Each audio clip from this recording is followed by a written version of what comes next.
Hi everyone, and this is the Paradox Engine. Today we'll be discussing the top 10 saltiest cards in Commander.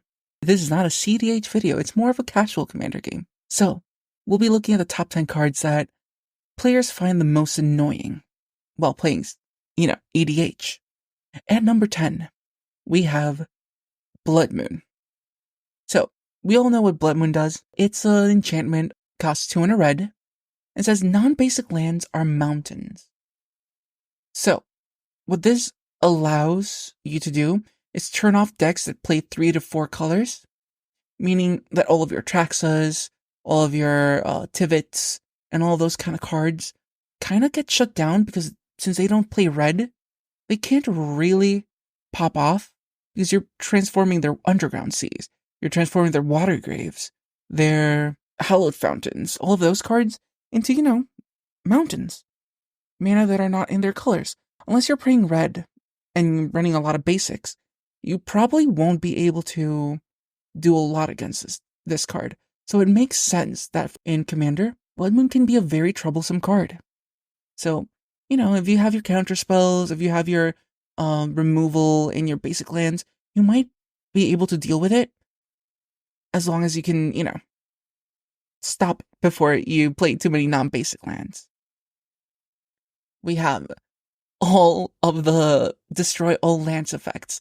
This is back to basics, Ravages of War, Armageddon, all those cards that are like stopping you from playing the game because, you no longer have lands. How are you going to cast your spells?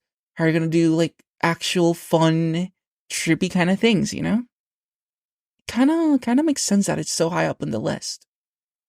Another card that we'll be talking about in number 8 is Rule of Law. Cards that specifically say, like I Don't Love Rhetoric, Rule of Law, those kind of cards that say players can't cast more than one spell each turn.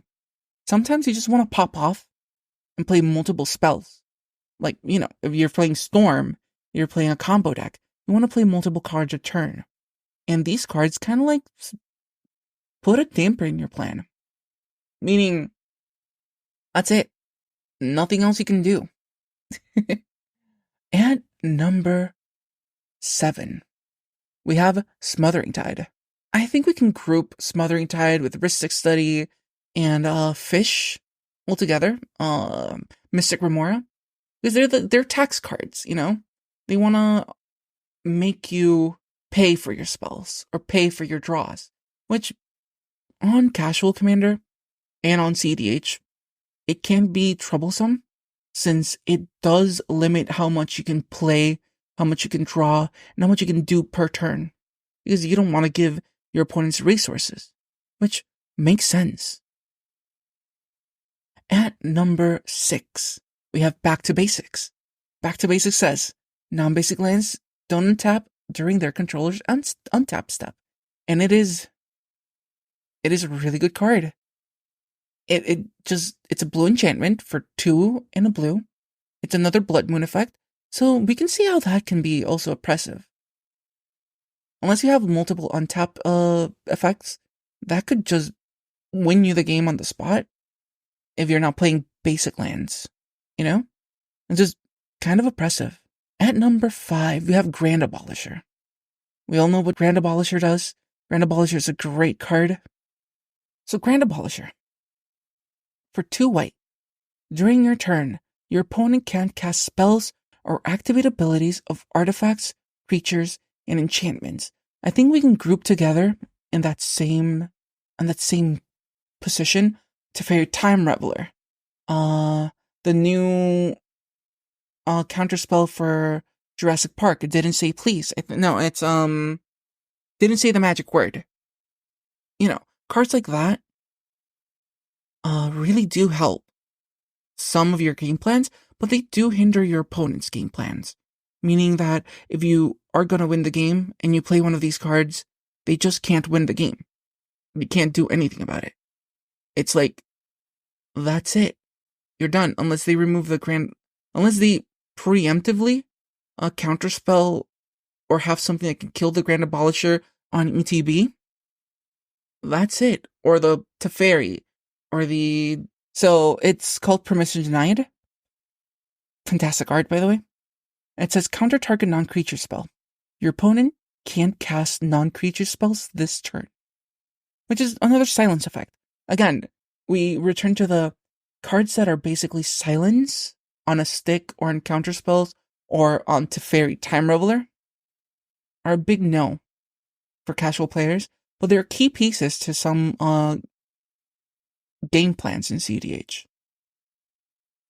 Another one on the list is Doxic Extortionist. I'm actually surprised this card is making such a big impact in normal EDH. Because if you don't know, we've all talked about Doxic. We all have our opinions on Doxic. It's literally 1 in a red for a 1/2 Goblin Pirate. And it says, Doxic Extortionist enters the battlefield. Create X treasure tokens, where X is the number of artifacts and enchantments your opponents control. Oh, I see how it's becoming more of a problem in EDH as a whole. Because people play a lot of Anointed Processions. They play a lot of Mana Rocks. cEDH plays a lot of Mana Rocks too.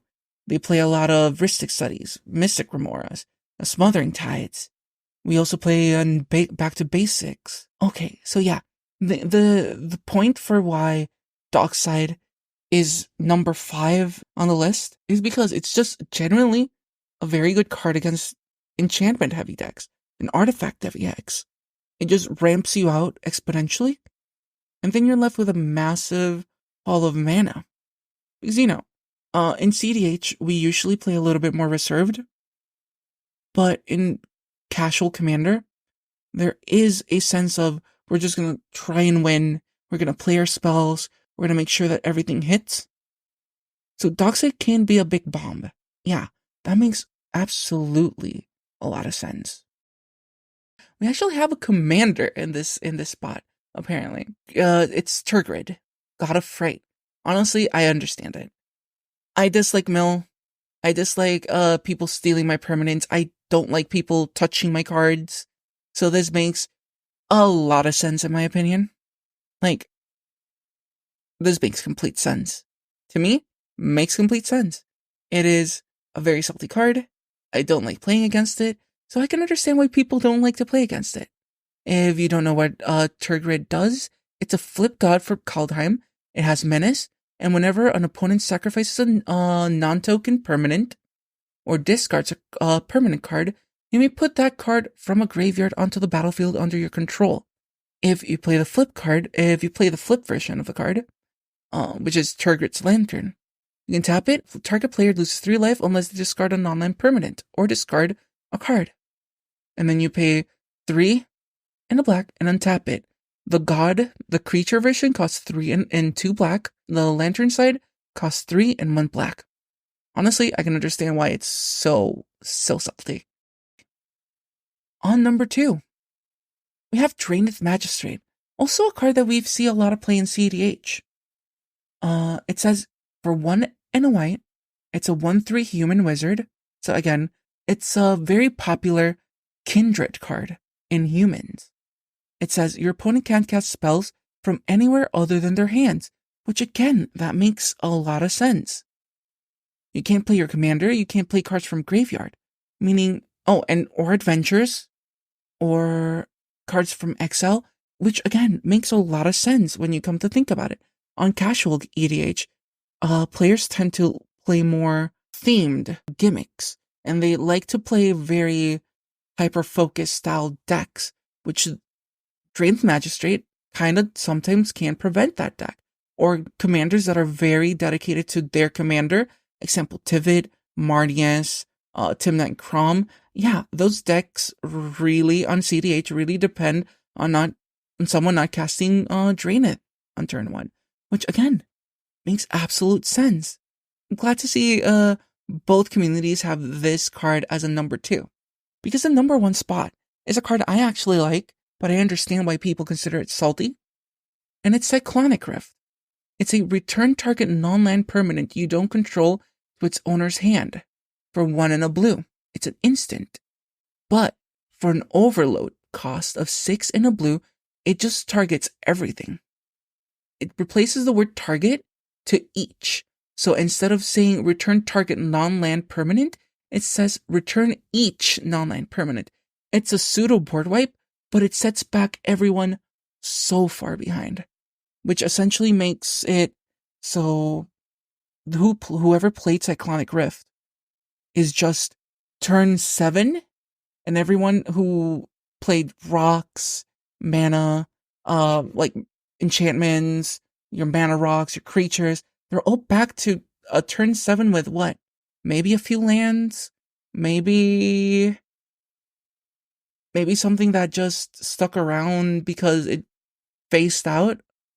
And it's really, really oppressive. I can understand why this one is the #1 saltiest card in Casual Commander. It's a very good card, but I do understand why. But yes, this has been the Paradox Engine.